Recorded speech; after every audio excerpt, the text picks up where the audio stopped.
യേശുദാസും സംവിധായകൻ പ്രിയദർശനും തമ്മിലുള്ള പിണക്കത്തെക്കുറിച്ച് വർഷങ്ങളായി പ്രചരിക്കുന്ന സിനിമാ കഥകളിലെ സത്യാവസ്ഥ വെളിപ്പെടുത്തിയിരിക്കുകയാണ് പ്രിയദർശൻ.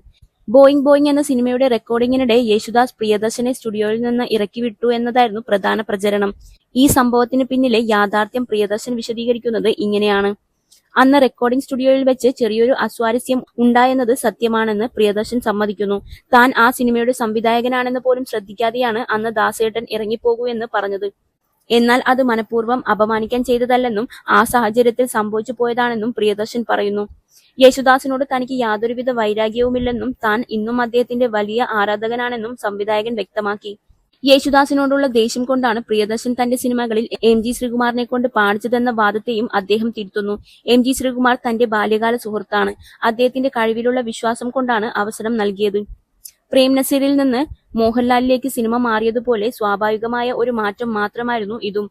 ചിത്രം സിനിമയ്ക്ക് ശേഷം എം ജി ശ്രീകുമാർ ജനപ്രിയ ഗായകനായി മാറിയതും ഈ മാറ്റത്തിന് വേഗത കൂട്ടി. പിന്നീട് മേഘം എന്ന സിനിമയിൽ യേശുദാസിനെ കൊണ്ട് താൻ പാടിപ്പിച്ചിട്ടുണ്ടെന്ന് പ്രിയദർശൻ ഓർമ്മിപ്പിച്ചു. പാടാൻ വിളിച്ചപ്പോൾ അതാണല്ലോ എന്റെ ജോലി എന്ന ലളിതമായ മറുപടിയാണ് അദ്ദേഹം നൽകിയത്. പഴയ പിണക്കത്തെക്കുറിച്ച് ചോദിച്ചപ്പോൾ അങ്ങനെയൊന്ന് അദ്ദേഹം ഓർക്കുന്നു പോലും ഉണ്ടായിരുന്നില്ല. കൂടാതെ യേശുദാസിന്റെ മകൻ വിജയ് യേശുദാസിനെ കൊണ്ട് തന്റെ ഹിന്ദി ചിത്രങ്ങളിൽ പാടിപ്പിച്ചിട്ടുള്ള കാര്യവും പ്രിയദർശൻ ചൂണ്ടിക്കാണിച്ചു.